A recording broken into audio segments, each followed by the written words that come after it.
All right, everybody. Hey, welcome to OD on Life. As you know, if you've listened before, our goal of each episode is to give you at least one nugget that you can walk away and actually use in your life. So we try to be entertaining and inspiring, but more importantly than that, we try to be empowering.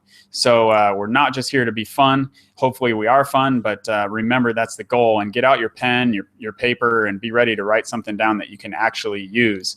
We're on iTunes, we're on Stitcher, we're on YouTube. We might be on SoundCloud soon. I'll let you know about that. Enough of the intros. What we have here is a redo, and we have David Long here today. He's the president and CEO of My Employees and the author of Built to Lead, 7 Management Rewards Principles for Becoming a Top 10% Manager, which reached number 10 on the Wall Street Journal's bestsellers list and number 1 in the leadership category on Amazon's bestsellers list.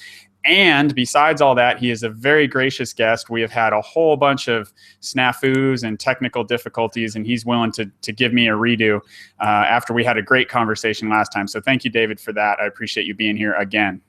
I'm glad to be here. Thank you, Dan. Excellent. And I had a great time talking to you last time, and maybe this one will be even better. I feel like I know you better. I'm better prepared this time. So anyway, let's give it a go while everything's working. Again, I just told you guys the book that David has written is called Built to Lead, 7 Management Rewards Principles for Becoming a Top 10% Manager. And I just wanted to give you a chance to, I know everybody's wondering what rewards stands for, including me. You want to give us your elevator pitch for the book and why we should buy it? Sure. Rewards is an acronym, and in the title, 7 Management Rewards Principles for Becoming a Top 10% Manager is a subtitle, if you will. Basically, the first R stands for recon, or reconnaissance, the military. And basically that is kind of like Jim Collins says in Good to Great, how you determine who's on your bus and how critical that is, because if you don't have the right people in your team, you're going to launch off the platform, but you're going to fail and come back down. And you keep doing that. And what happens is, if you don't get it right and your best people see that you're doing that over and over, they'll leave. You don't want that. But you got to have the right people on the bus, so to speak, as Jim Collins, and I agree with that. The second one is E for education, and it's not your typical go-to-school education. I'm not talking about that. One thing about college is it teaches you, as someone once said, it teaches you how to learn. Yep. It doesn't teach you what you really need when you get out in the job. Very small aspect of that is going to help you. Someone said all college does is prepare you and teach you to learn. Now you're really going to learn what matters. So education, there are 2 aspects of education that I talk about in the book. One is mastermind, which you and I talked quite extensively about last time, and that is huge. I'm a member of 3 or 4 different mastermind groups. One as high as 25,000, another one 20,000, another one 10,000.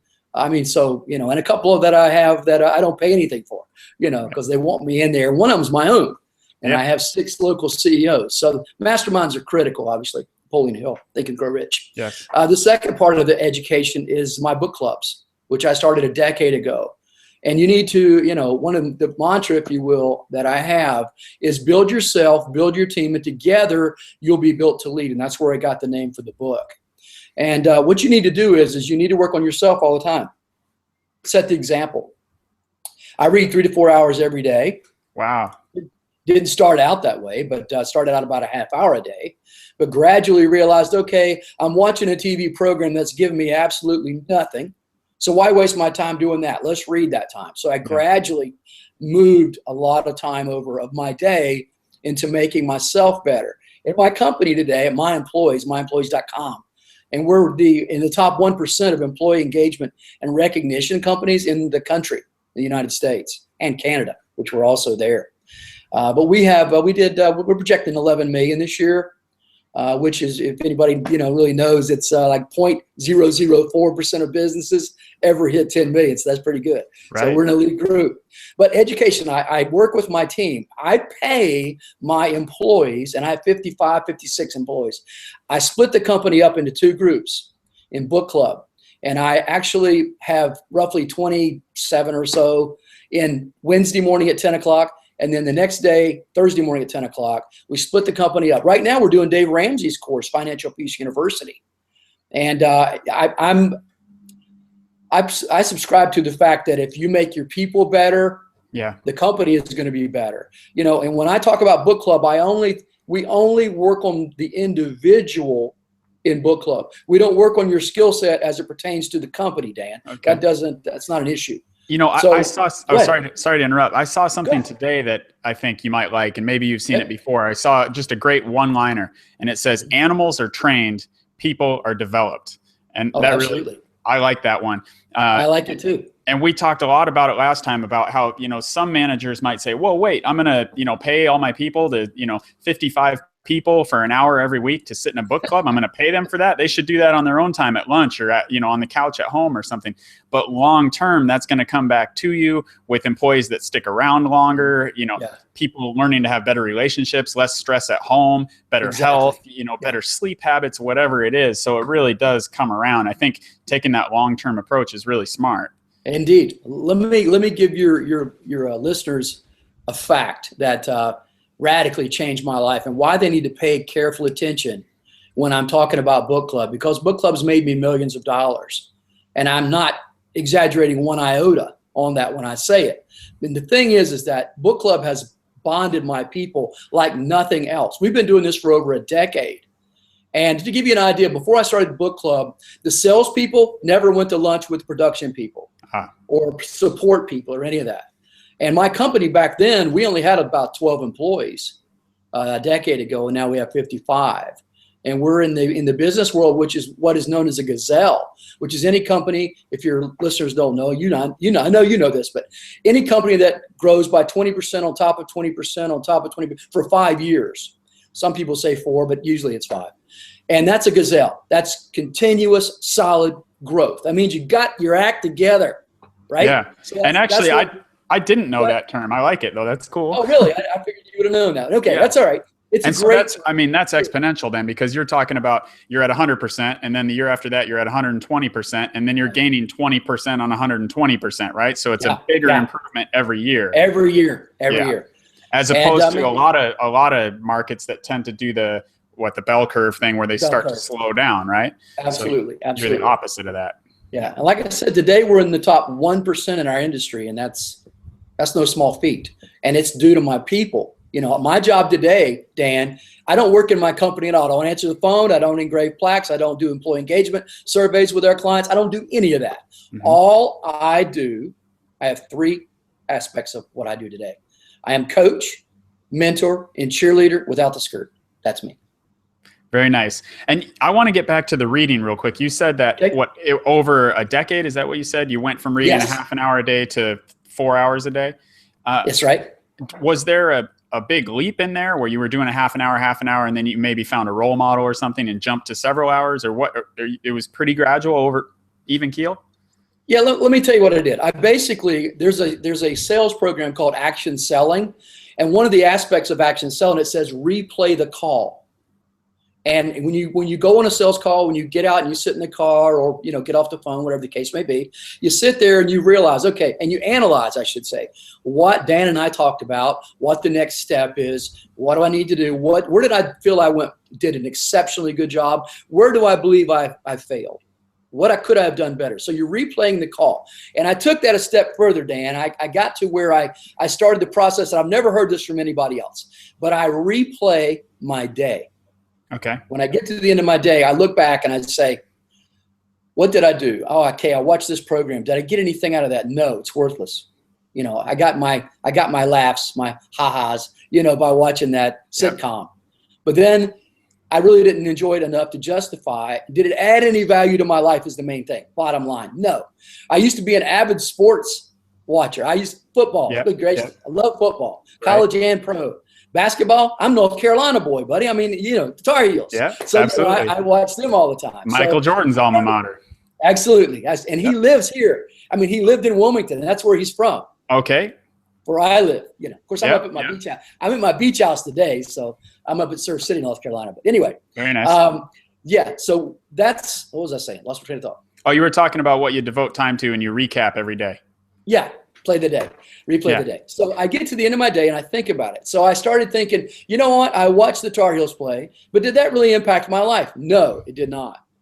So I'm just about, unless it's the ACC tournament or if my boys are playing in the NCAA tournament, I'm not watching it. I don't even know the names of the players anymore, right?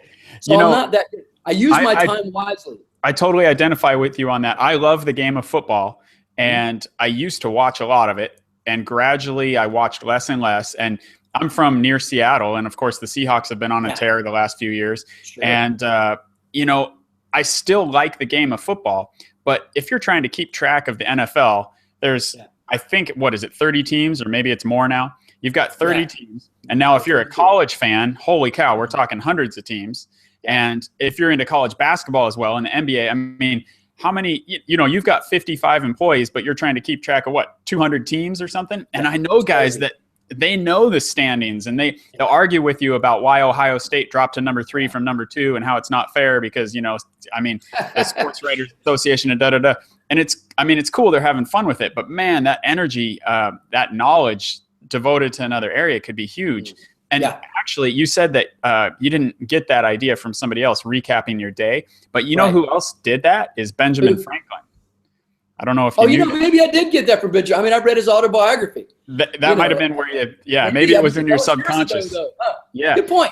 Yeah, I don't remember exactly how he did it, but he had a system at the end of every day. I think it was like, what did I do well? What could I have done better? It was very basic. Yeah. I actually read his the autobiography. I paid it. It was an antique book. I bought it, and the cover was about to fall off. Yeah. And I had a dealer find it for me. And I read that a long time ago. You know, you're probably right. That's a good point. I probably did get that from him. I listened to that about a year and a half ago when I was on a trip down in the islands in Thailand, and I would ride around on my motorcycle and listen to his autobiography. It was a really good book. If anybody out there is listening and hasn't checked it out, it's a classic. I highly recommend. Is that an audio? Is it an audio book? There is an audio, yeah. And I'm sure you can get it on Kindle. I don't remember if it's on Audible. I don't remember where I got it exactly, but I'll check that. And you know, it's so old, you might even be able to get it on YouTube, or there's probably a free version out there too. Mm-hmm. Interesting. Okay, good. Yeah. I'll do that. So, yeah, thanks for sharing. It was basically, it's a biography wrapped up in a personal development book. I mean, he goes through all kinds of experiments that he ran in his own life, and it's a really good one. I read that one actually listened to that one, and then Thomas Jefferson's biography back to back, and it was really interesting stuff. Wow. I haven't done that one. Yeah, I'd recommend it. I think you'd like it. He's a really interesting guy. If I had to pick a favorite founder, it might be him. And I really like the Jefferson Memorial in D.C. too, if you're ever in D.C. Oh, I do too. I've been there. Yeah. So several times. That's an underrated memorial, I think. You never. It is. I agree. Yeah. It's extremely beautiful too, with the cherry blossom trees there. Oh wow. Absolutely. Yeah. And so back to the reading, 3 or 4 hours a day. I think you know, there are some people out there that would make an argument that, you know, they're too busy for that, and you know, they may be working 10 or 12 hours a day, blah blah blah. Yeah. I was too. Right. And that's what I was curious about. So, you know, 20 years ago, how would you have felt about reading 4 hours a day? I wouldn't have been able to do it. Yeah. So you worked. I was working. I was running the company. Yep. I was also still doing sales. I did the accounting, payroll, which we did it once a week on Friday. So no, I couldn't have done that then. But you know what? If you think about it, I probably could have got pretty close because I was watching a lot of sports on those nights. Yep. Right.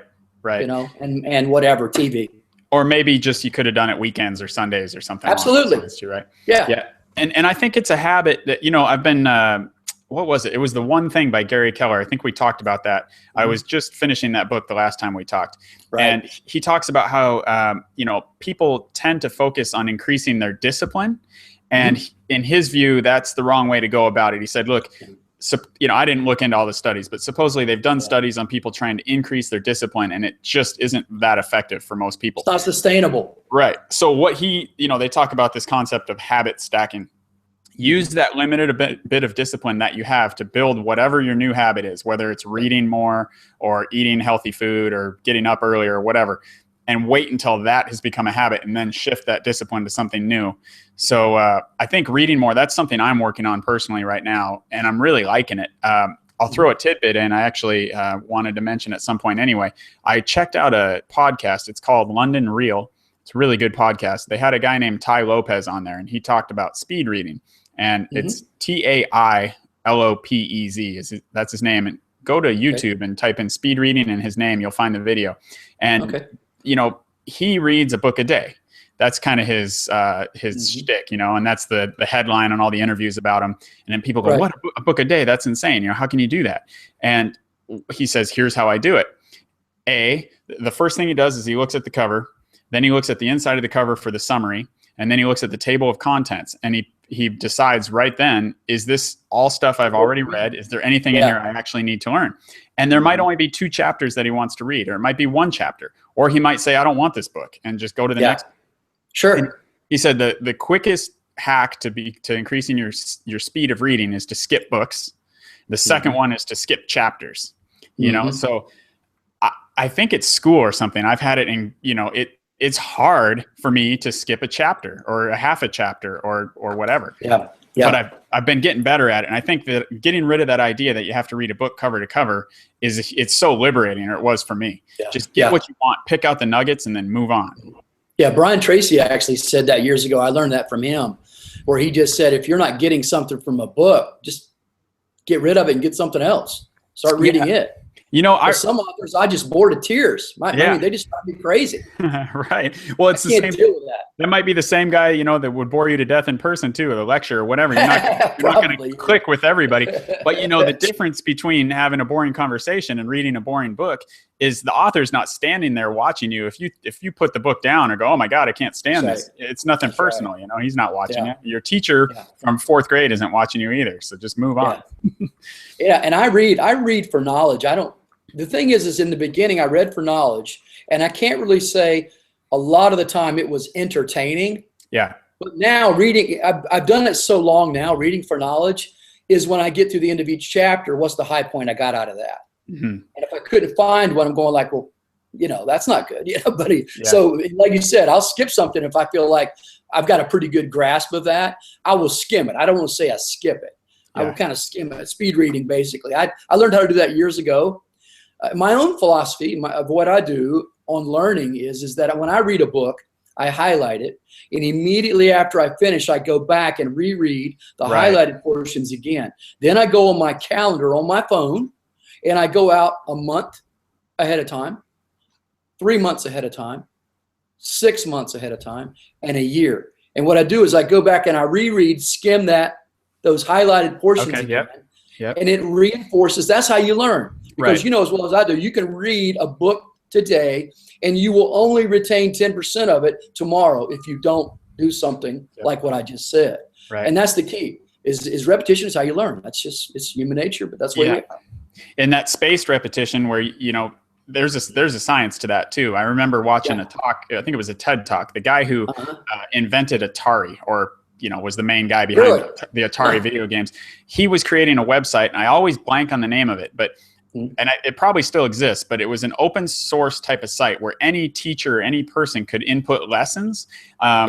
You know, so it could be like, I went there to check it out, and it was a geography quiz, and it was, I didn't know the geography of South America at all. I could name maybe Chile and Brazil and Argentina, and that was about it.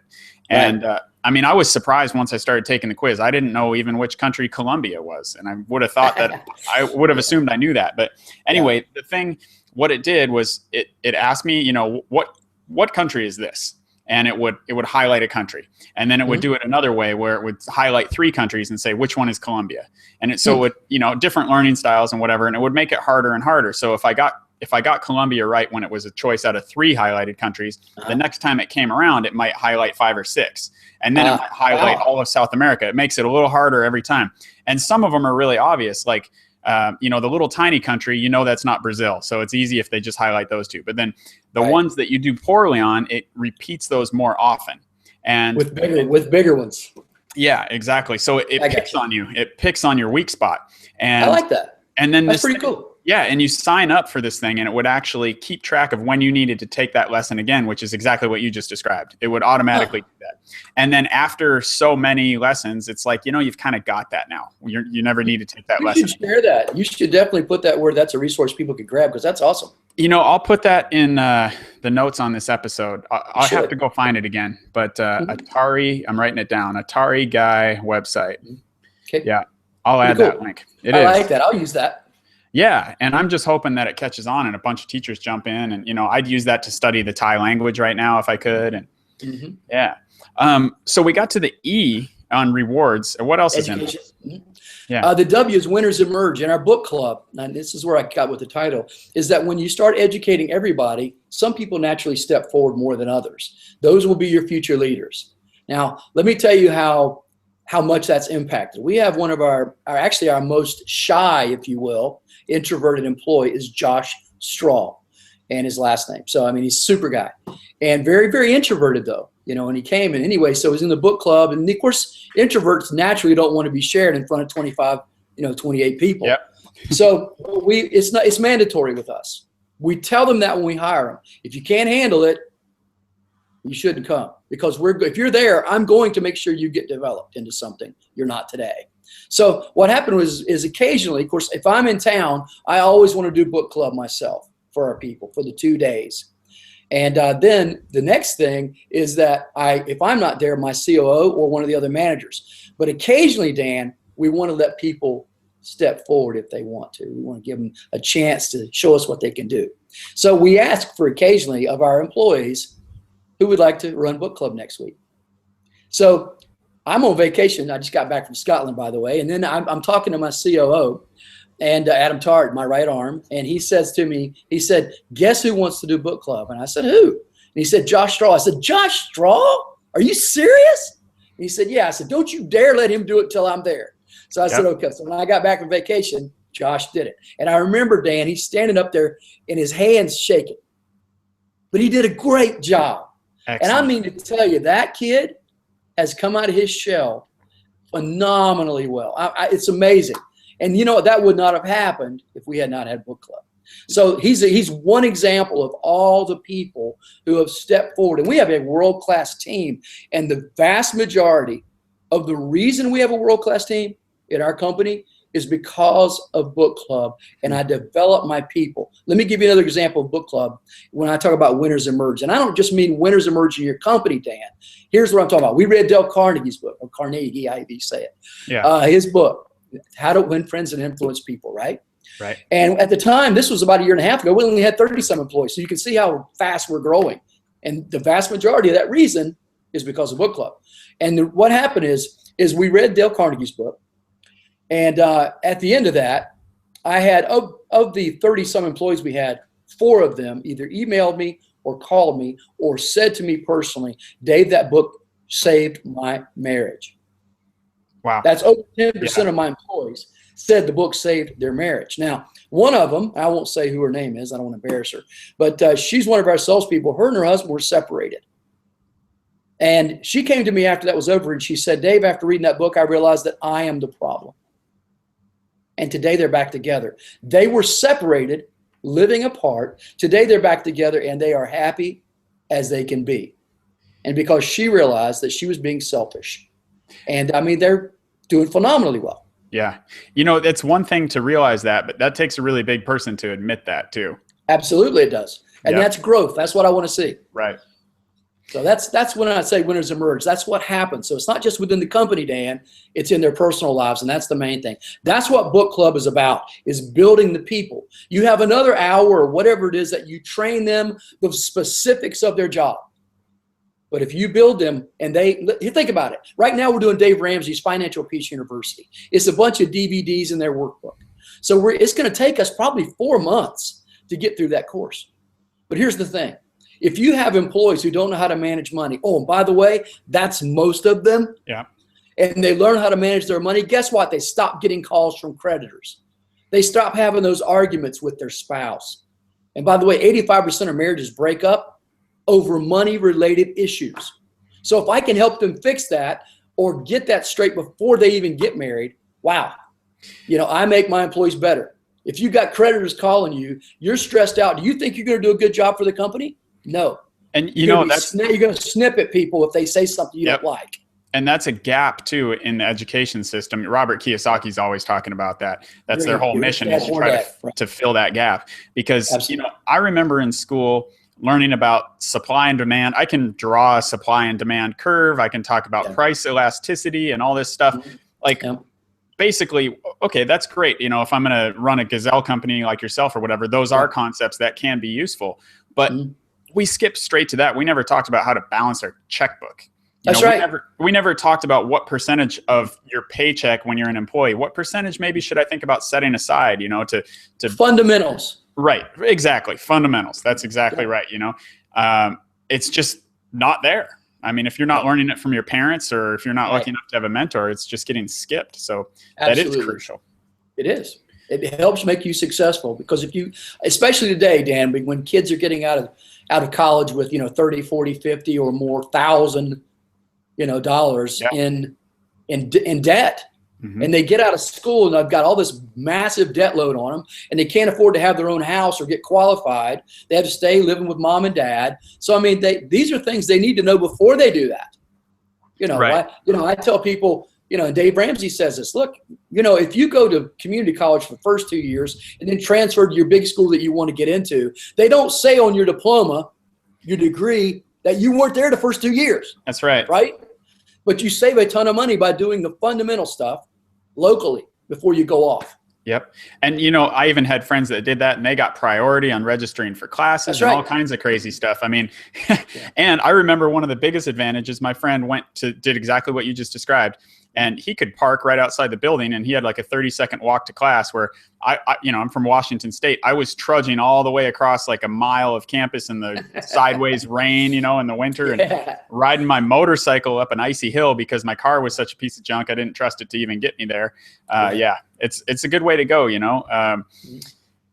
I think that, and like you said, there's a ton of education that happens whether or not you ever go to college. And if you do go to college, the education that happens after college, this, just becoming a lifelong learner, regardless of if you're learning on your couch or if you're learning at a university, or if you're on YouTube taking open course classes from MIT or Harvard, which is all there. Like I was I wasn't enrolled, but I was watching all of the lectures from Tal Ben-Shahar, the guy who did they called it Happiness 101. It was Positive Psychology 1504.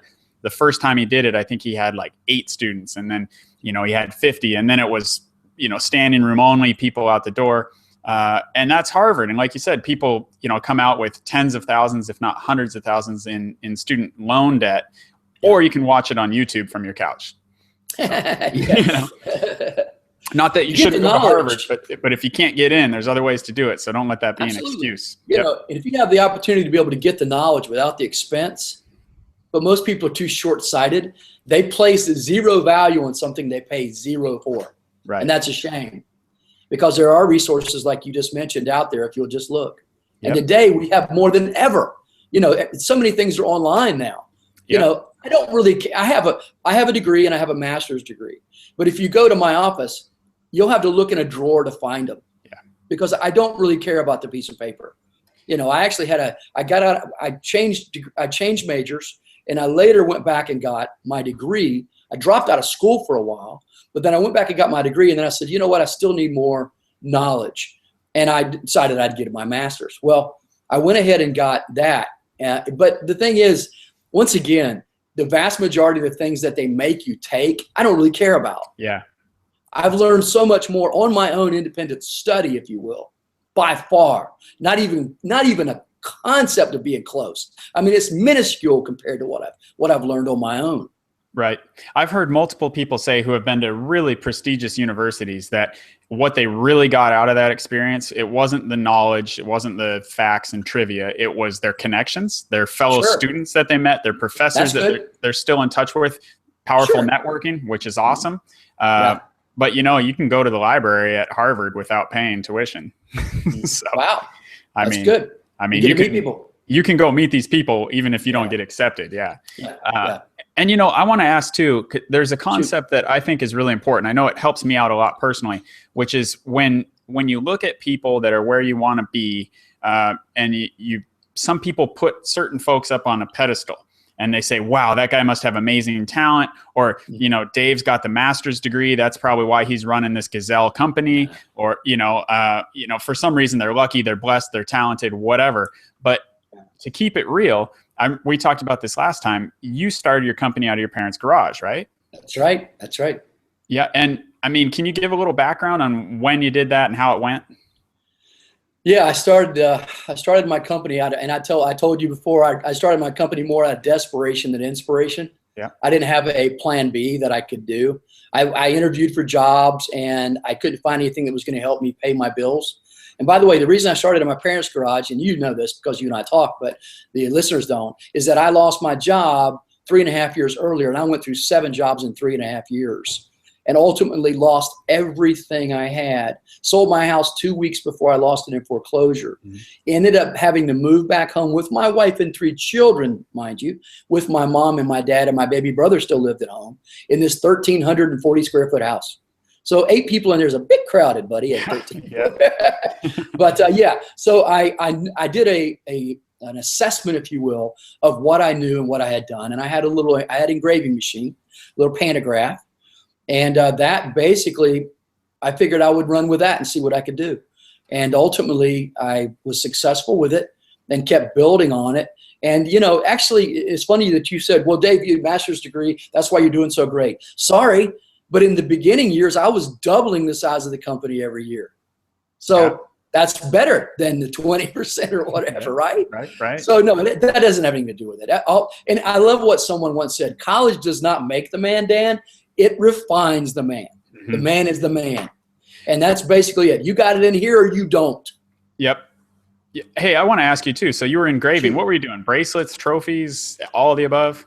I was engraving jewelry. I learned how to engrave jewelry when I was in high school and college. Matter of fact, that's what I paid for my school with. Okay. And I had an opportunity to buy an engraving machine, but it's something I did on the side. I did like name badges and that kind of thing. And, you know, and then I ended up doing some plaques for Circuit City when I was working there. That was one of the 7 jobs I had. And they loved what I did. And I did the other 2 Circuit City stores in Charlotte, but that wasn't enough to stop the bleeding. That's when I had to move home. Mm-hmm. So I had no other recourse, but I said, you know what? I sold those plaques at Circuit City. Let me try to sell somebody else. And I did, and I was successful. Okay. And that is really, I just never stopped. So how long did you do that for? Was that a transition into your next line of work, or what happened there? How long I did what for? How long were you doing the engraving? Oh, no, I've always done engraving in the background a little bit. Okay. And I Runner's World, they did little PAL tags, what they call personal identification tags. Because when you're a runner, most people don't have any ID. You get hit by a car. Okay, so you have their name, their phone number, and if they have, it's a red one if they have medical conditions. Right. You know, and but if they don't, it's a yellow one. You know, that kind of thing. I did those. That was one of the things I did as I was struggling and before I had to move home with mom and dad. So yeah, it was a distraction. I wasn't really making any money doing it. But and there is no money. I love when people say, I was in the jewelry business for years too. And there's someone once said, and I agree with them, you know, the jewelry business and the banking business, there's lots of money and lots of value there, but they don't pay their people. There's no money in it unless you're the owners of the bank or the jewelry store, you know, but that's it. So, I mean, that's what you constantly work on yourself and learning new things. I mean, I went out and tried. I failed in the engraving the very first time. Failed. Had to come back and say, okay, they don't want that. So what do people want? So I looked at what other companies were buying, like Circuit City, and developed what I was going to sell based on what other people were already buying. And so you try to reinvent the wheel till you know what the wheel is. Right. And when did you first get into a management position? Was it with the engraving business or was it something else? No, it was in retail. Okay. Yeah. Matter of fact, I was very successful in retail. I was chosen one of 7 managers out of over 1,200 on the East Coast for the district manager interviews. And, you know, that's in top 1%. So, I mean, I was very successful. And that's when I lost my job. I broke a company policy that I disagreed with. And the only reason they knew that is because they came to audit me for those district manager interviews. Okay. And so and they asked me a question, and I told them that they said, are there any policies that you disagree with? Because they were about to put me over 40 stores, Dan. Mm-hmm. And I said, yeah, there is one. And I remember the regional security guy, Paul was his name. And he said, which one? And I told him, I said, I don't agree with this split and commission thing. He said, well, have you ever broken it? And I had a moment where I, you know, better lie, you know, and then I just said, no, I have.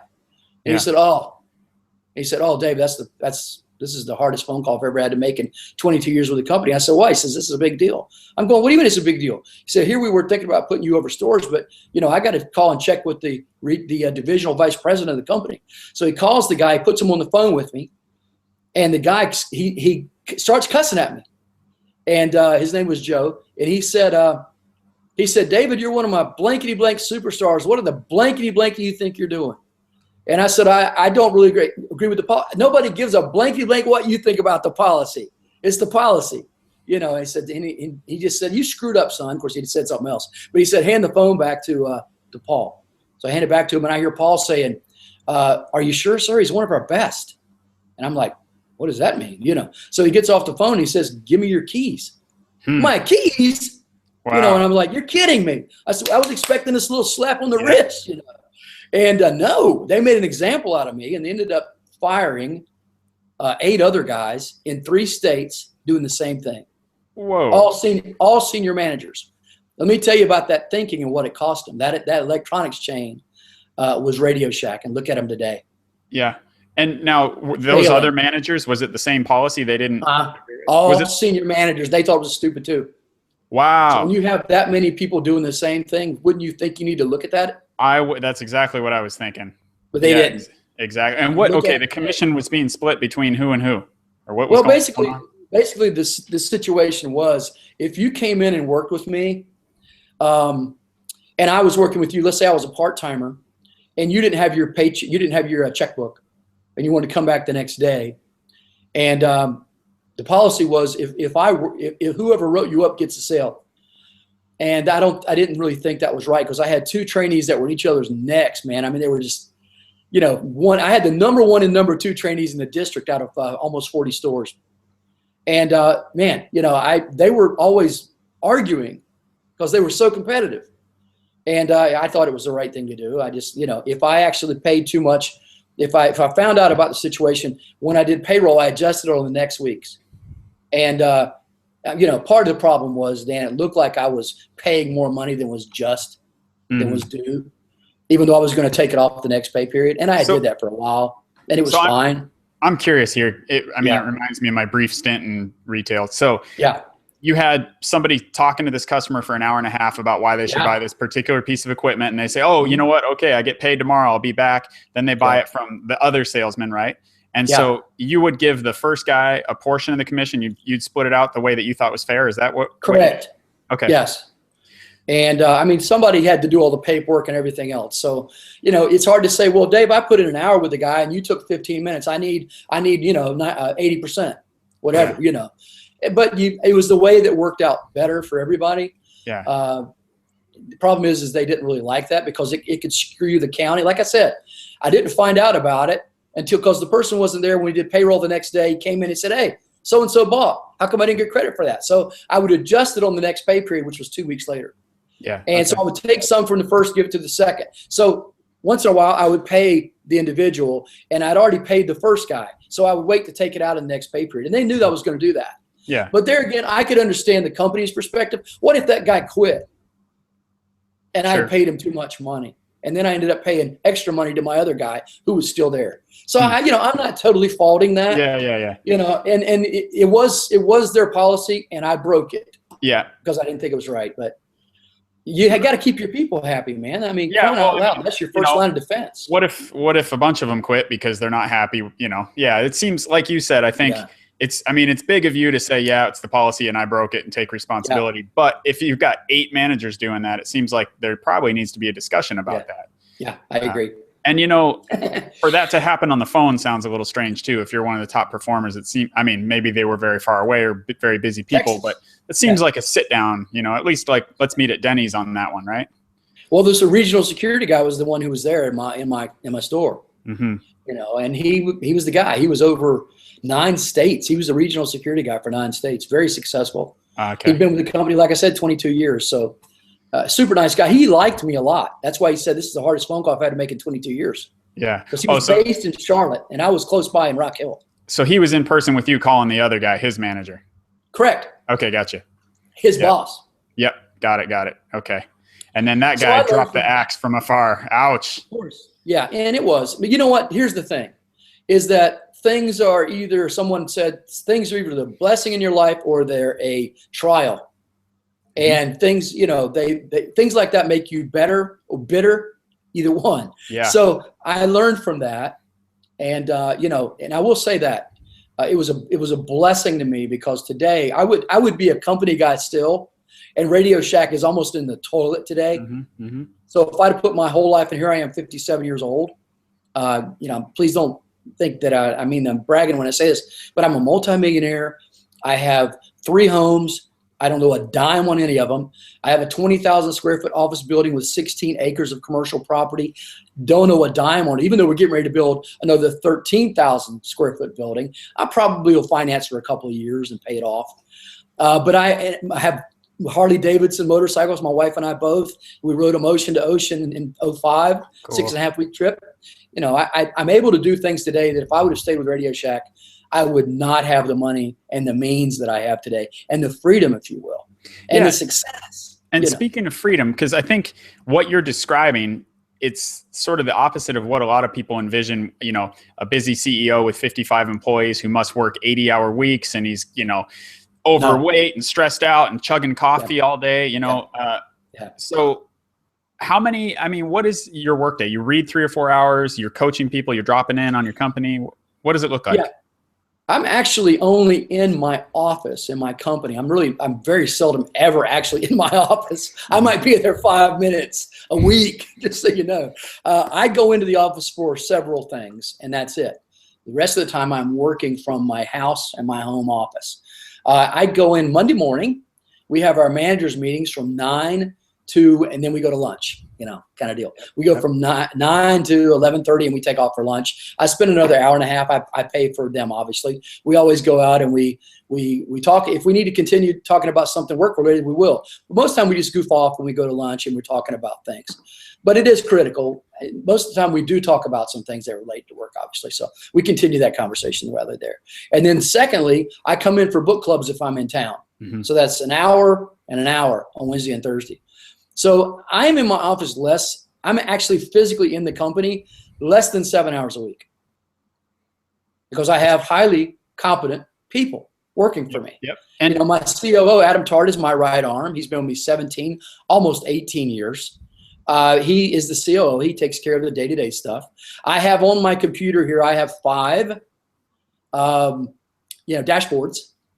And when I'm on vacation, I pop on here every day and see what's going on. And so I'm in constant contact with my people. Don't think I'm ignoring that. One of the things in my book I talk about is I have find 5 a day. And I look at who's doing what, and I reach out. If it's possible to do it on the phone, I'll do it on the phone. I'll text or I'll send an email, whichever. And I say, hey, Dan, I noticed you did this amount of money in sales today. Tell me what you sold to get that. Okay. Because I want them, I give them an opportunity to brag. And that's the second R, right? That's recognition. Is that right? Or it's part of it. Sure. Okay. Sure. That wasn't quite right. I can tell by your face. So recognition, I want to ask you, you hear different rules of thumb as far as criticism to recognition and encouragement. What's a healthy ratio? And is it up to individual manager's style, or is there something that's kind of across the board? No, there's a good ratio that you really need to, the recognition amount that is optimum, if you will. And this is by Gallup and World at Work and Great Day, a whole bunch of different surveys. George Mason University did research on it as well. Is that you need to people basically want to be recognized for something every 7 to 10 days. Mm-hmm. And if you go over 7 to 10 days, they feel like they don't matter. Now, let me give you how bad it really is out there. According to Gallup, they said that 65% of employees surveyed said that they had received no recognition from their manager in the last year. I got a military helicopter flying by out here. Yeah, it's all right. I'm on the beach. I'm at the beach, so the military goes back and forth there sometimes. But that's the case. Is their recognition is not being done, and there's 2 reasons why managers won't do it. Number 1 is they're insecure. Yep. They don't want somebody making them feel like they're too good, because then guess what? They come and they say, I want more money. Mm-hmm. I'm doing so great, Dan. Why aren't you giving me more money, right? So they don't want to have it, so they ignore it altogether. They're very, very, let's just say they fall pathetically low on the scale of what they should be doing, which is your number 1 thing that you do as a manager is build your people. Remember, Zig Ziglar said it. He said, you don't build your company, Dan. He said, you build your people and your people build the company. Right. It's known as leverage. I use the analogy, in my book, I talk about it, is that if you've got a car and you have 4 tires, which you do, one of them goes flat. What do you have to do, Dan? You pull over to the side of the road. Yep. Take it off. All of them are sitting there. Yep. So it's so critical that you have competent, strong leaders in all departments. So let's just say each of those 4 tires are managers, and they represent the people in your company. Of my 55, 56, whatever employees, we're adding a few more here coming up in the beginning of June. Of those people, I have 5 managers. So roughly for every 10, 11, 12 people, there's a manager. And any one of those that drops the ball, everyone suffers. So you have to have those competent people. And that's what I said early in the beginning of the interview. If you're constantly taking off and coming back down because you've got the wrong people, you're going to lose the best people. Yeah. You know, Gallup said 47% of your top employees are looking to leave you right now. Why? Mm-hmm. 2 reasons. They don't feel like you care about them. You're not recognizing them. And they're not going to work with losers. You tolerate losers. They figure you're a loser, Dan. You know, you can't assess who's a good employee. That's why you keep this incompetent moron working here. I'm glad you brought that up too, because something that we touched on last time that I wanted to ask you about is I brought up a couple examples. I don't remember exactly what they were, but you were really you bluntly said, like, that's a deal breaker with us. That doesn't happen at our company. What are the lines that you cannot let people cross as a manager? I think that's a tough subject for people. And, you know, firing is commonly what most managers report is like the hardest part of their job, right? So, sure. So how do you handle that?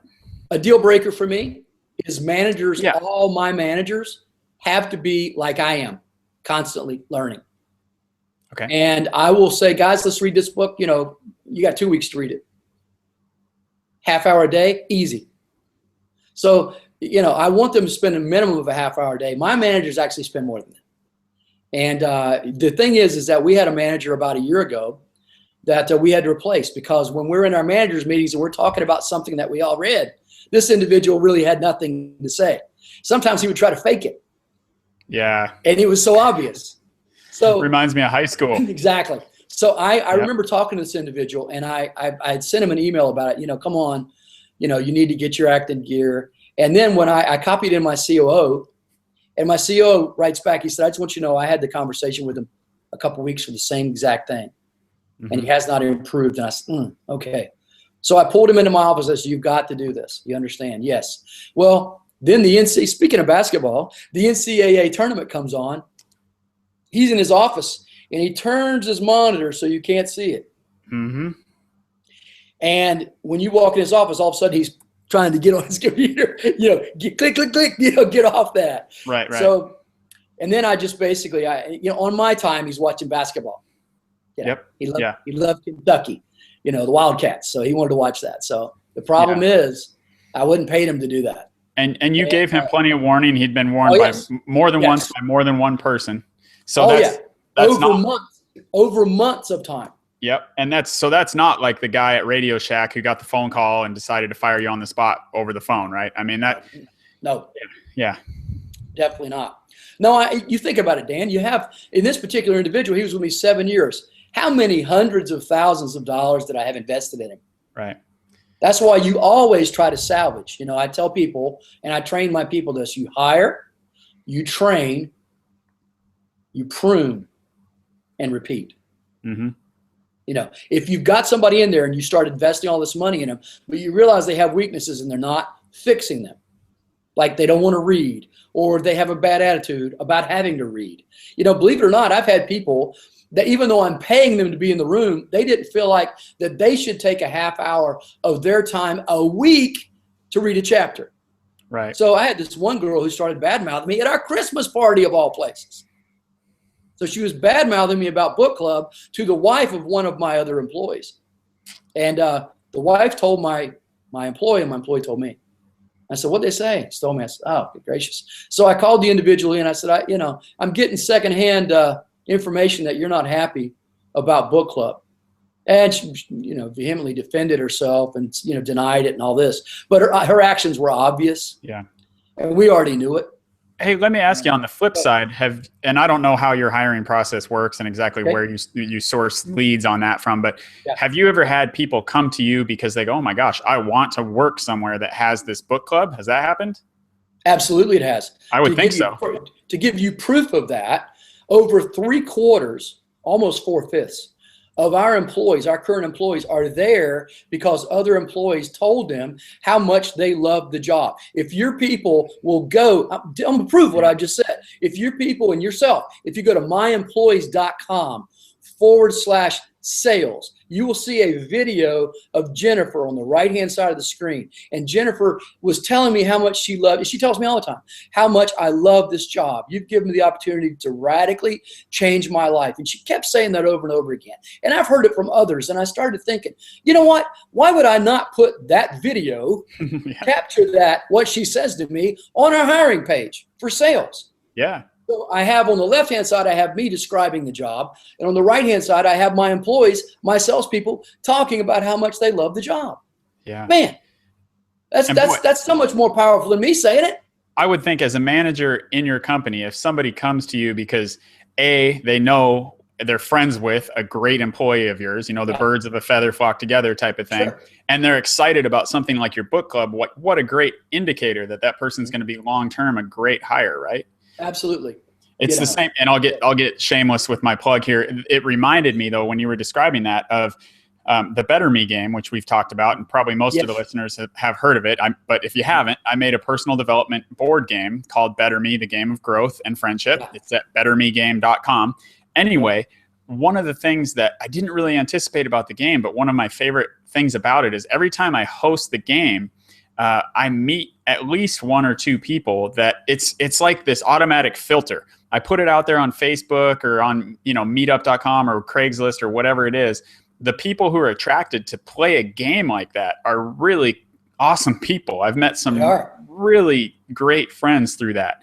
And it's just like a cheat code to life, instead of going to a bar or to watch the game and, hoping to meet some interesting people. I just say, hey, who wants to come play a personal development board game? And they it's like a magnet. And I could totally see your book club doing that same thing, just bringing you amazing lifelong learners for employees. So cool. That's great.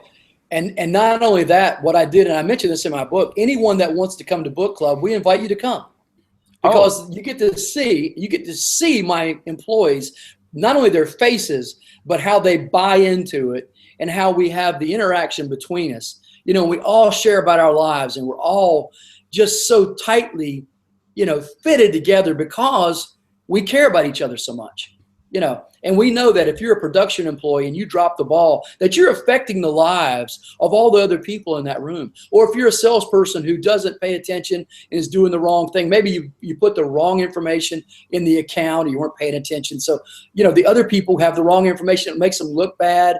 It hurts them in front of the prospect or the client in this case. So all of that, we know how each thing that we do affects each other. Yeah. So attitude is huge. And that's, by the way, that rewards, the A is for attitude. Okay. And I'll say this right. I don't need to go on attitude a whole lot. But let me just say this one thing that my father used to say. My dad used to say, son, your attitude is like a piece of glass that you put up in front of your face. And as you look through it, if it's clear, everything you see through it is clear. But if you take it and you drop it in the mud and you pick it up, everything you see through it is cloudy and dirty. Right? Yep. So it's critical that you have a great attitude, because if you don't, you will get snippy with other employees, or worse, with your clients. And that you cannot tolerate. Yeah. We do not, and occasionally, we've had to pull people in and say, hey, what's going on in your personal life? Why are you all of a sudden having a bad attitude? And most people, Dan, they know we care about them, so they'll listen to you. Now, if they don't think you care about them, they're going to take it as, personal assault. Basically. It's defensive, yeah.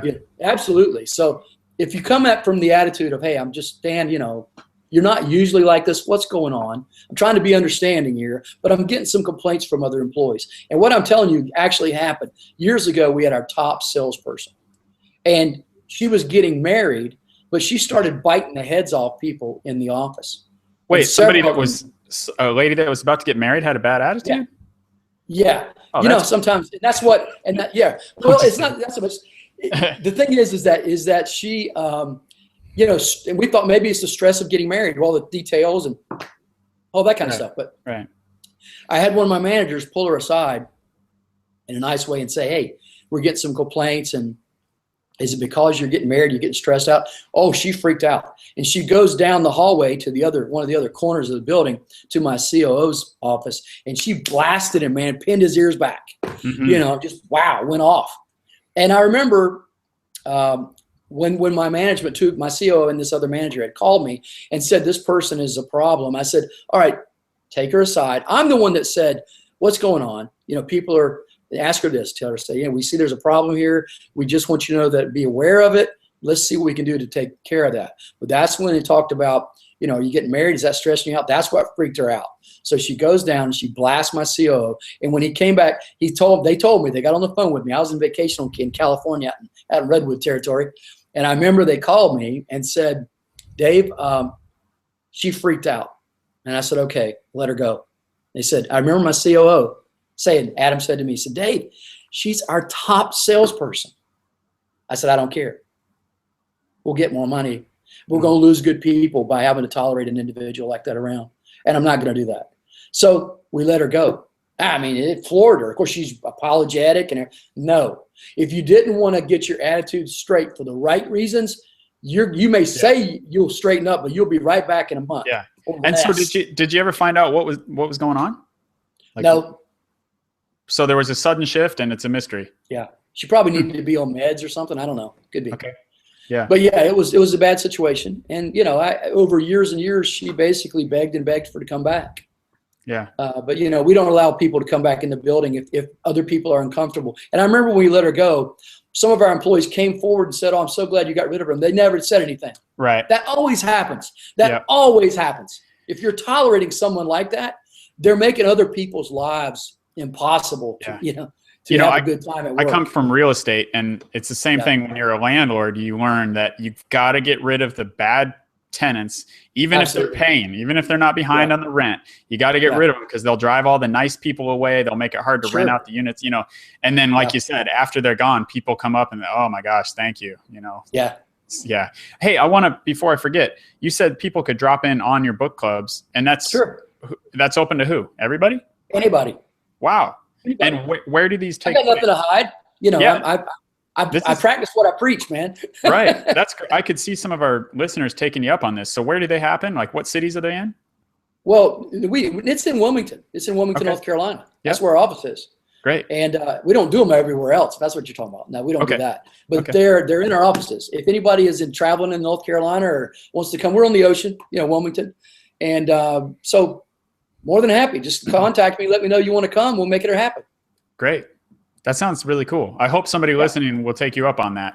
Hope we have somebody in your neck of the woods. If I'm over there, I'd love to check it out. That sounds Come great. on. Yeah. We'll play some Better Me, and I'll go to your book club and all that. That's right. Absolutely. I had a few other questions I want to not forget to address. So I'm wondering, you were talking about, your people know that you care about them, and that makes it easier to communicate and everything. I think some people, like you mentioned, that they have a fear of, too many compliments, too much encouragement could lead to the, I want more money or whatever. I think there's also that the fear that some people have of getting too buddy with employees in case, there ever is a tough situation like you just mentioned, or, like in the military, how there's the officers' dining hall is separate from the enlisted guys. What do you think about that? What's the appropriate balance? I think, and once in a great while, I have an employee test me on what you just said. They try to take advantage of the situation that I have a great relationship with my people, but I don't allow them to do that. Mm-hmm. I just don't. I had a guy, one of our salespeople recently, who was having a phenomenal month. He decided he would kind of try to take advantage of me on a situation, and I remember, he was goofing off, and I told him, I said, all right, if you're not going to be doing what you're supposed to be doing, because he was doing so good, he kind of thought like, well, and I do give him extra kudos, allow him, take off with your girlfriend, go do something. Here's $100, go take her out for a nice dinner, whatever. I'll do stuff like that. But if he got where he was kind of just goofing off and wasn't doing what he was supposed to do on the job, he started goofing off. And then I told him, I said, if you're going to goof off, regardless of you're such a great salesperson, but if you're not going to do what you're supposed to be doing, other salespeople will see you doing that and they'll do the same. I'm not going to tolerate that. So he decided he was going to do it while I was on vacation. And I heard about it. I told his manager, send him home a week without pay. Oh my goodness. Suddenly he's interested in doing the right thing. But I said, nope, can't do it. You're not getting paid for that week either. And you're also not going to get the renewals, which is something I do with my salespeople. Any renewals that happen during that week, you're forfeiting them.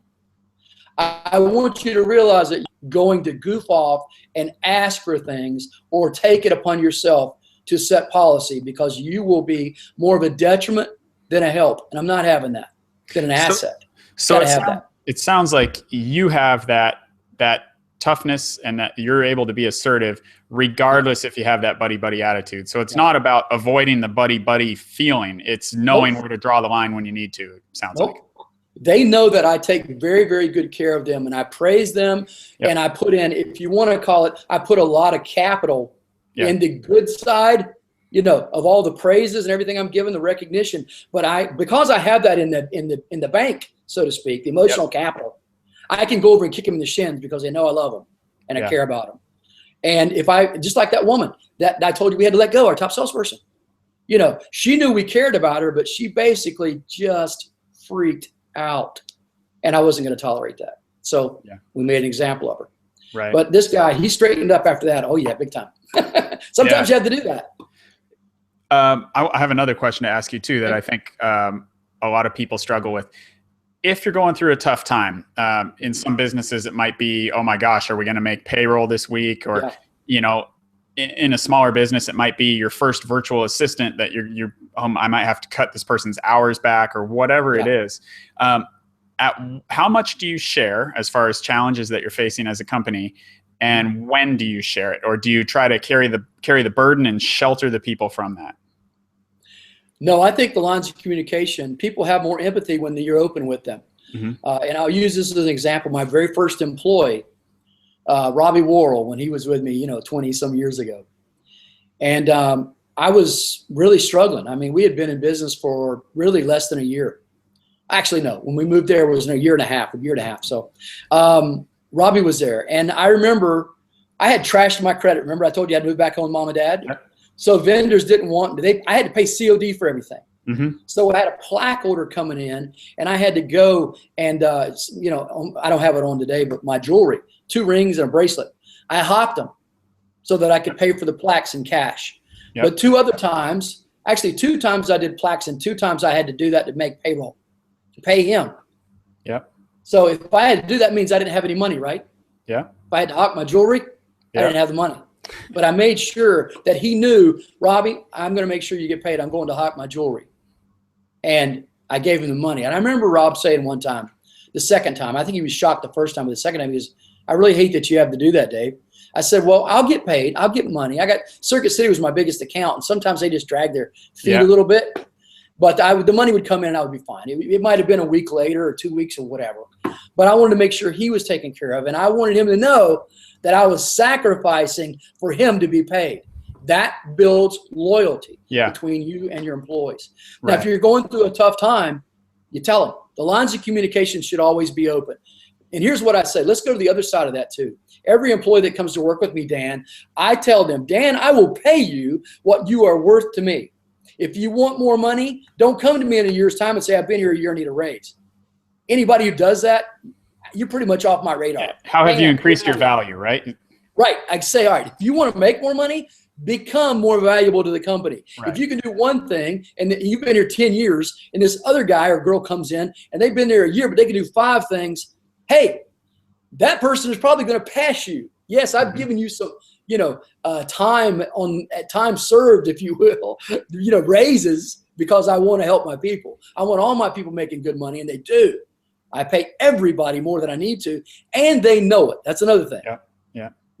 They give me more because they know I am giving them more.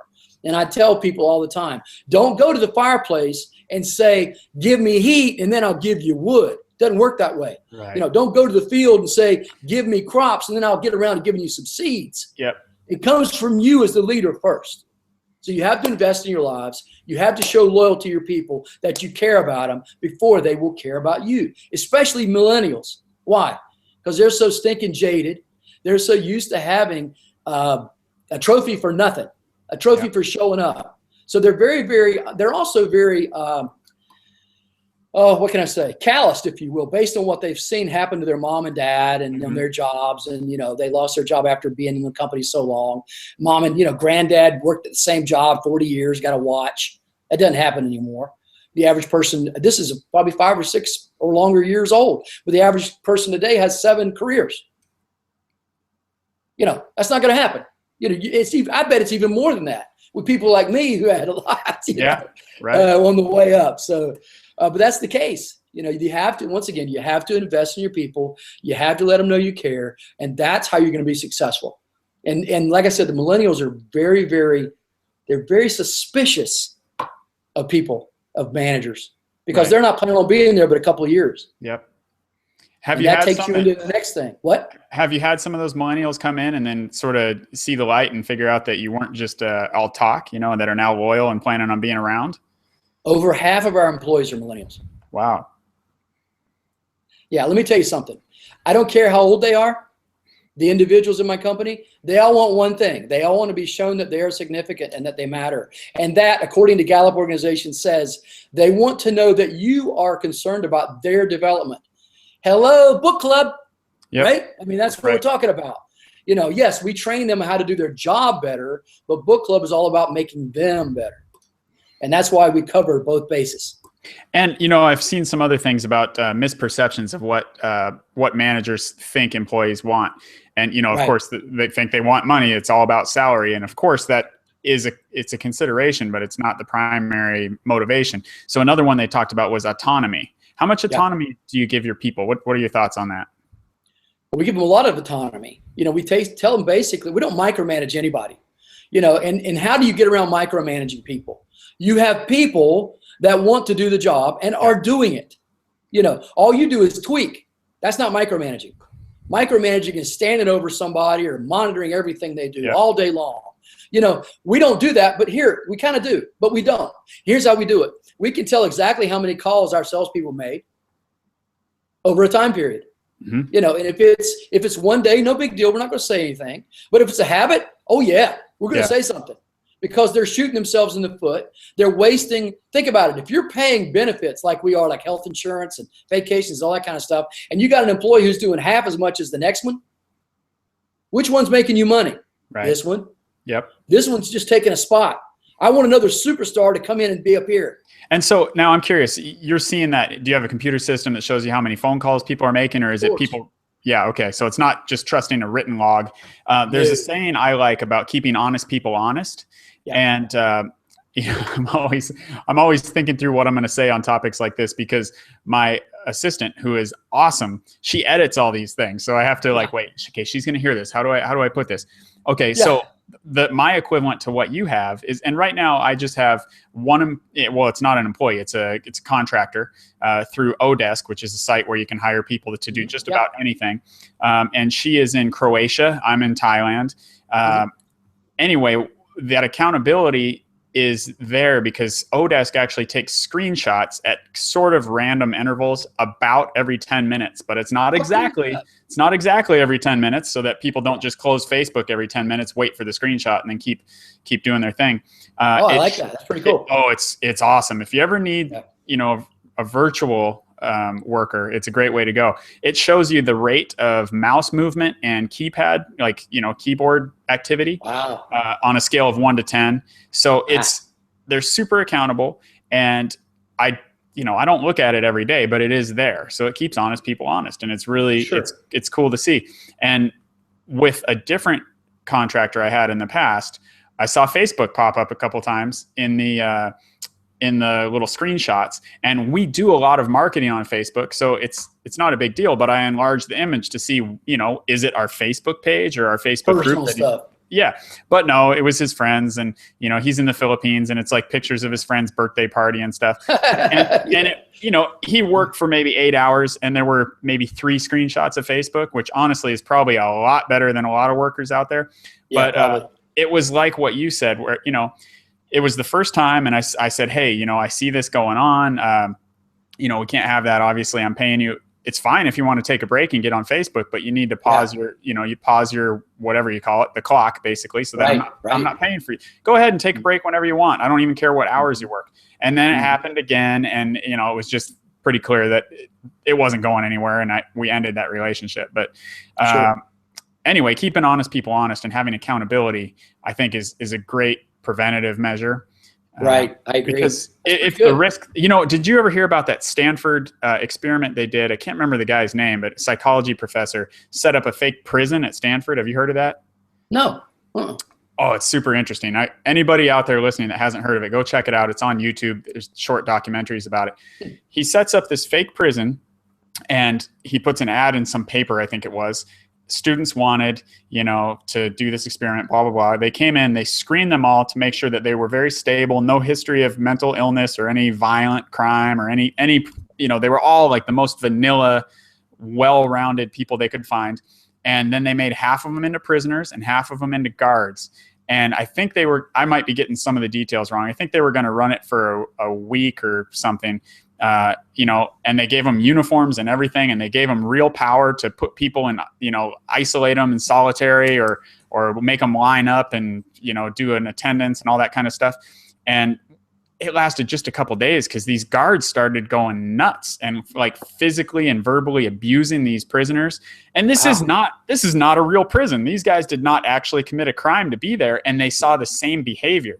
So even if you've got great employees, if you have no oversight and no accountability, you're just asking for a problem. I mean, you're tempting people to screw off and get on Facebook and, play video games, watch NCAA Final Four, or whatever it is. So, there you go. That's also what the dashboards are good about, because I can see exactly how many sample plaques our salespeople are sending out, how many calls they've done, the amount of time they're on the phone, how many hours they actually said they worked. They're clocked in, if you will, whatever. But I mean, you have to be, but you're one of 10 or 12 people. You see exactly what your numbers are compared to everybody else's. And we let everybody see what everybody's numbers are. Yeah. Oh, that's cool. Yeah. So there's peer pressure. And I tell people now, my salespeople are pretty much straight commission, but it didn't used to be that case. But we typically, just about every other employee in the company is what I call, roughly 2/3 of their pay is base, and 1/3 is at risk. In other words, commission, bonus, that kind of thing. Yeah. So to give you an example, the power of that, I'm getting ready to, on the 24th, which is less than 2 weeks away. My wife and I are taking 32 people. We take our top third of our employees every year and their spouses if they're married. This year we're going to St. Martin down in the Caribbean. Nice, yeah. All expenses paid by my wife and I. And we wine them and dine them for a week, and they're paid while they're there, and all that kind of stuff. And we take care of all the expenses. I paid for 20. Some of us learn how to scuba dive, stuff like that. So we have a blast. And all of my managers are going too.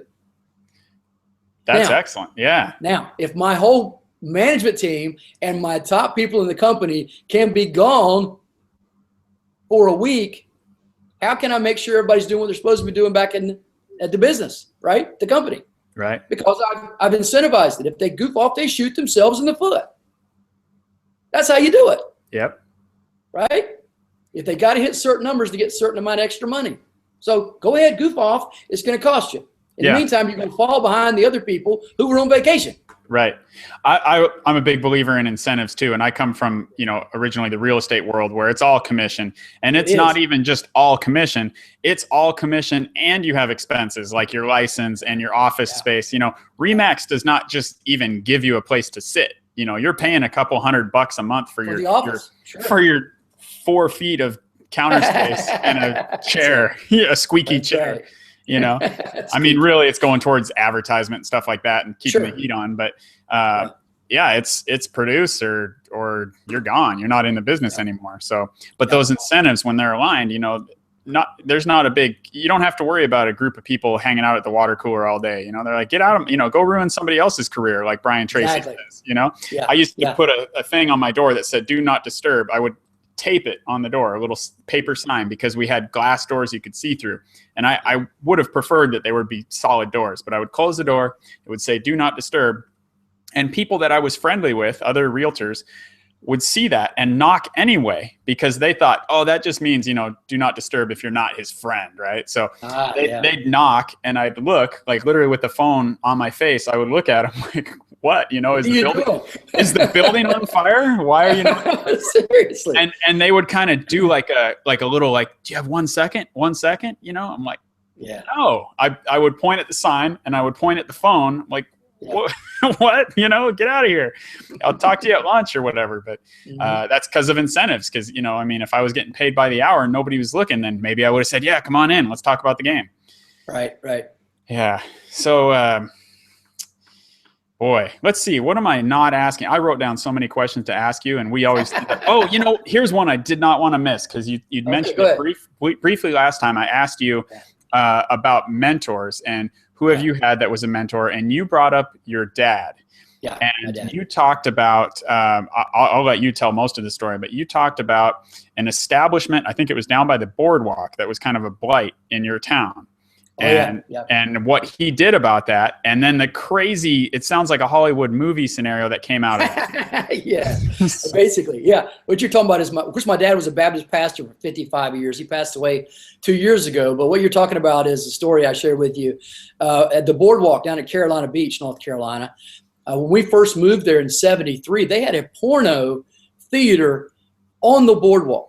In other words, where families walk by. Yeah. Now they put like stars over various parts of female anatomy or whatever, you know, so you couldn't see it. But I mean, it was still bad.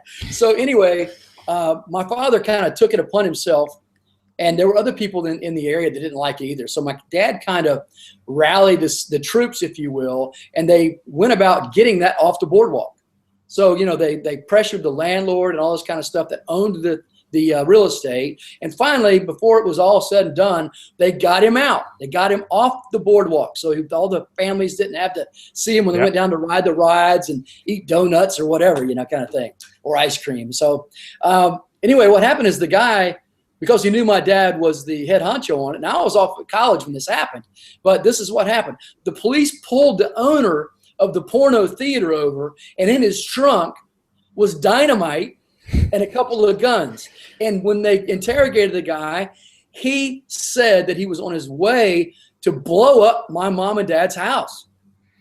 That was his alibi, right? Oh yeah, no, don't worry. I was just, so he told them what he was going to do. During interrogation. He didn't say it right in the beginning, but he said it. Said, why do you have dynamite? You know, why do you need dynamite? So ultimately, you know, they knew about my dad. It's a small town. Yeah, so they said, does this have anything to do with you know, you losing your lease and, you know, the porno theater? And one thing led to another, and he finally confessed that he was going to go kill my family. Whoa. Yeah. How old were you at that time? I was 18. I was away at college. Wow. Actually 19, I think, 19. But what happened is that when you said that you talk about mentors, that my father was the type of individual, he walked his talk, and most people don't. So my father was by far my number one mentor, and my mother was my second, you know, because she was the same and still is. She still lives. But I mean, the character is just, that's what matters most. You know, I just talked about that today. I was out in the swimming pool here with a friend. Actually, it's Nick, the guy that was helping us figure out the microphone thing. We were talking about exactly that today. You know, you said your parents, they walked their talk. You know, talk is cheap. And in my personal experience, I mean, I'm not actually writing down the numbers, but I feel like 75% of the people that I come across randomly, you know, just like when I was running the flea market, different vendors that came and went, customers, whatever, people I've come across in different businesses, I'd say the majority, and maybe roughly 75% of people, just don't consistently keep their word. Yeah. And maybe I'm just unlucky. Maybe it's half of people. I don't know. But what do you think about that? How many, I mean, just what are your thoughts on that? Well, basically, I believe that the greatest ability is dependability and character and integrity, and all tie into that. The way I treat people is that I trust people, Dan, until they give me a reason not to. Mm-hmm. And if you are the type person, and this is one of the things that my dad did to me, he did to the kids when we were growing up, is my dad I think he had a little bit of a detective in him or something. Mm-hmm. But my dad would say, he would ask you, so where were you last night, son? And I'd tell him whatever. And my dad would go, are you sure you want to stick with that story, son? you know, and I'm like, what's he know? What's he know? You know, because if I wasn't telling the truth or I told a partial truth, you know, kind of deal, and I was somewhere I wasn't supposed to be, like at the boardwalk or something, you know, kind of deal. Yeah. So he was like, are you really want to stick with that story, son? Are you sure? You sure? You know, he do stuff like that. So like pressure, you got to, you know, he's like, what does he know? You know, sometimes you crack under the pressure. Was he sometimes bluffing, or did he only do that when he knew that you were lying? No, he sometimes bluffed. Yeah, oh, he was good. He could have played. He would have been a good poker player. I'll tell you. But I mean, yeah, he was good. But so I do that with my employees. Yeah. Matter of fact, I give you a perfect example. A young guy named Brian. This is a few months back. This kid was on fire, ambitious, was reading and doing all kinds of things. Well, he kept saying, you know, I want to progress and all that. And we love that. But then what happened is one of my people, his manager, contacted me and says, I think we got a problem with Brian. I'm going, what? What happened? He goes, well, I think he's been changing a few things to make his numbers look better. I said, oh, you got to be kidding me. I said, all right, so what I want you to do is I want you to call a meeting of all the RCs when you have your next meeting, which was an hour or so later. So it wasn't a special meeting. Regular meeting. So during that time, he said, I just want you to know, so we found some irregularities and some things that look fraudulent in one of the RCs on your databases where you're trying to fudge numbers. So we're very specific about what the problem was. And then what we want to do is when we adjourn the meeting, once you go back to your office, you got 15 minutes to send us an email and say, I was doing that. I was doing something wrong. 45 minutes later, nothing happened. So they decided to go on and log in where we can see exactly what you're doing on your computer because, I mean, it's on our network. Mm-hmm. So they logged into this guy, and he's changing stuff back the way it should be. So I said, all right. They said, what do you want to do, Dave? I said, I gave him a chance to come clean, and he didn't.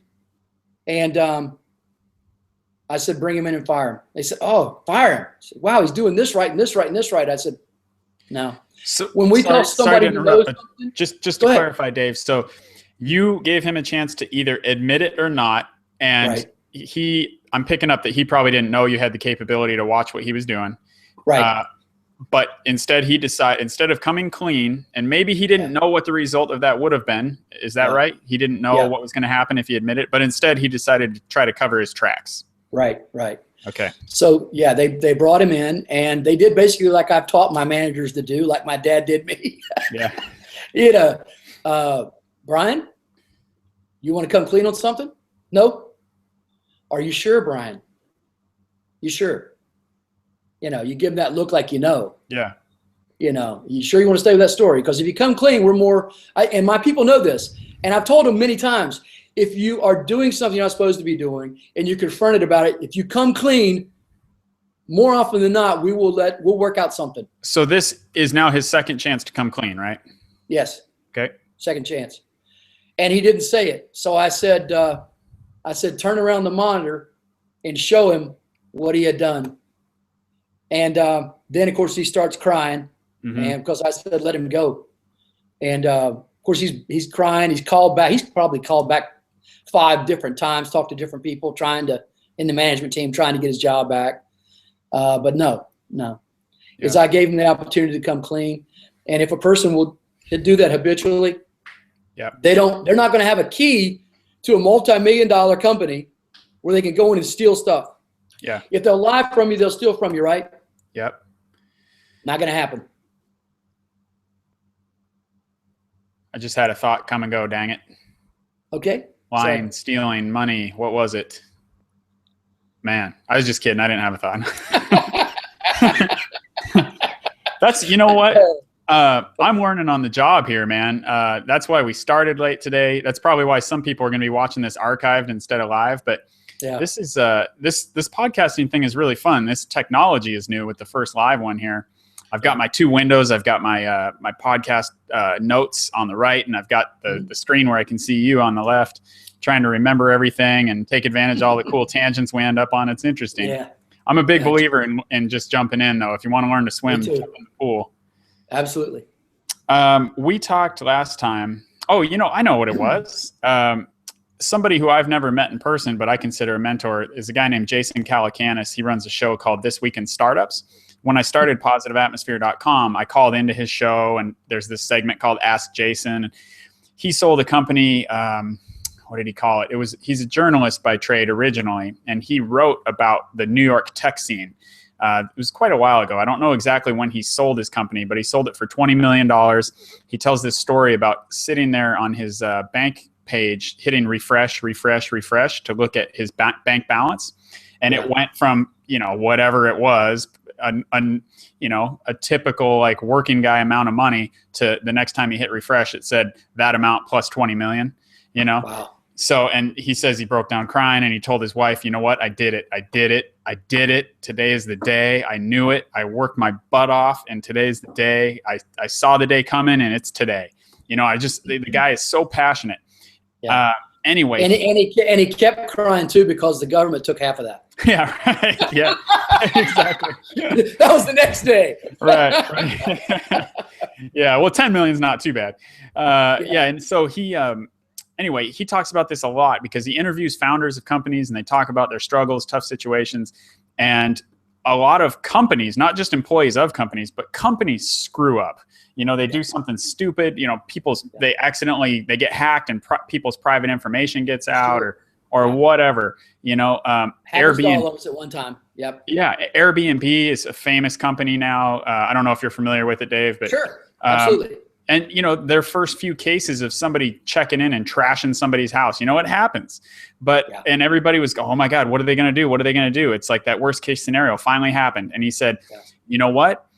Everybody makes mistakes, bad things happen, but the difference comes down to, can you A, admit it, and B, make it right.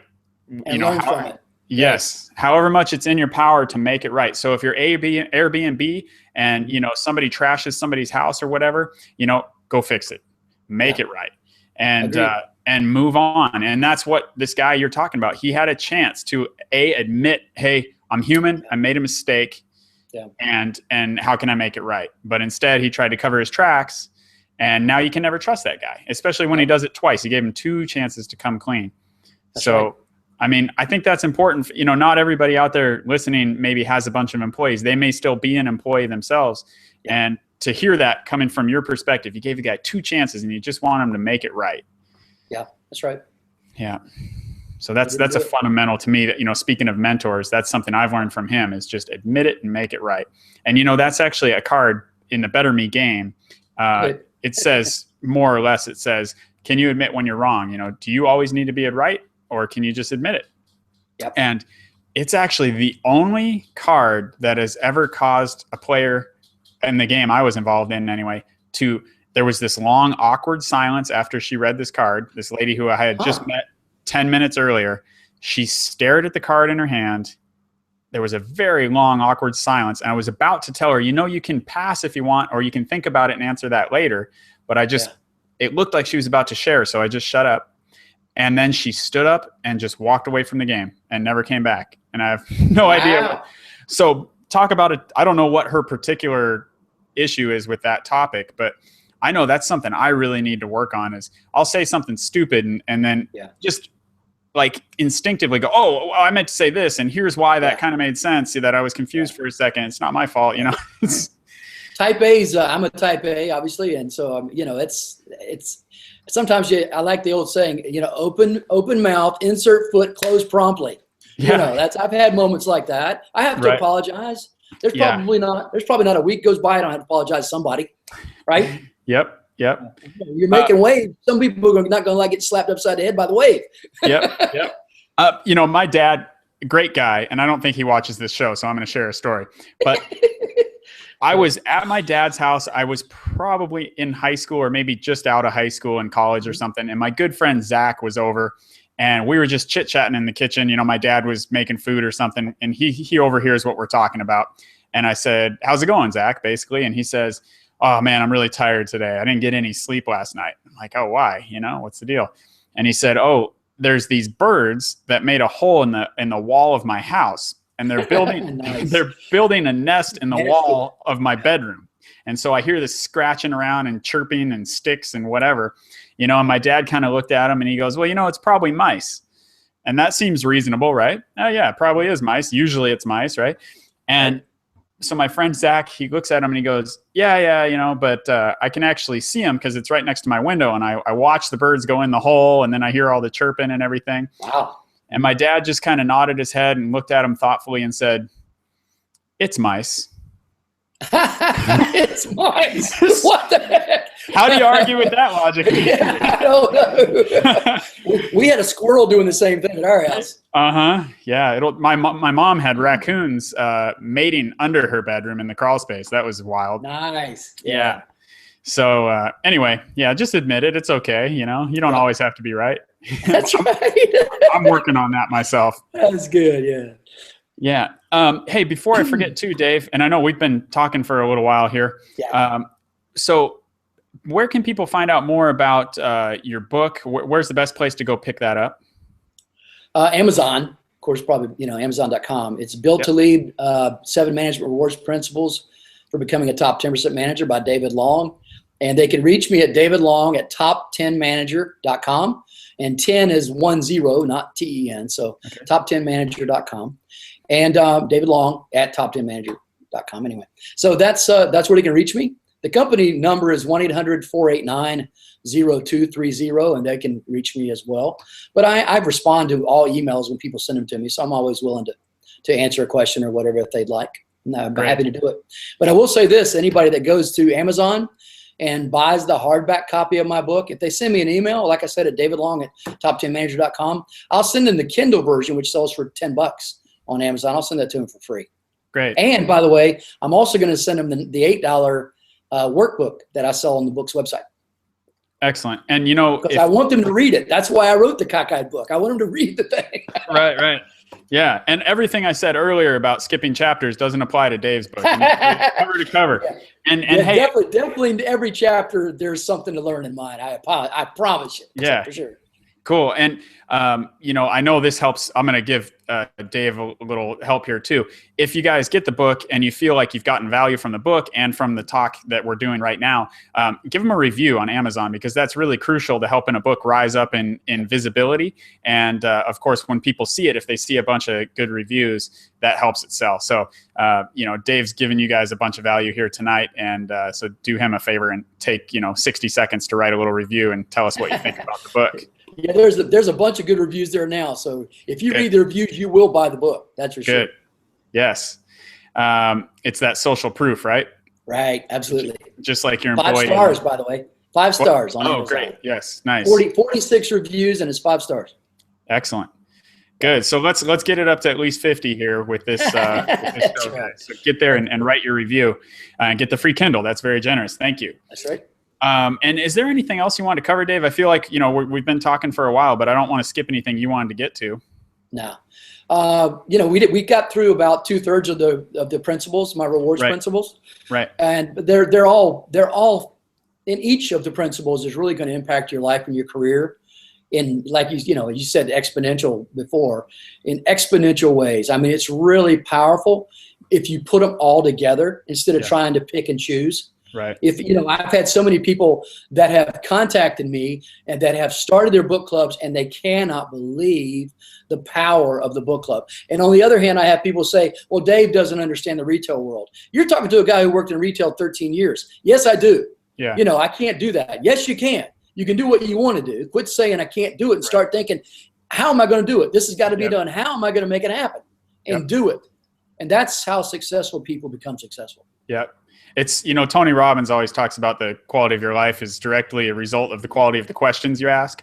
Absolutely. So don't ask why it's hard or why isn't the other guy doing it. It's how can I make this happen? We're wired to answer questions. So ask the right questions. It's super important.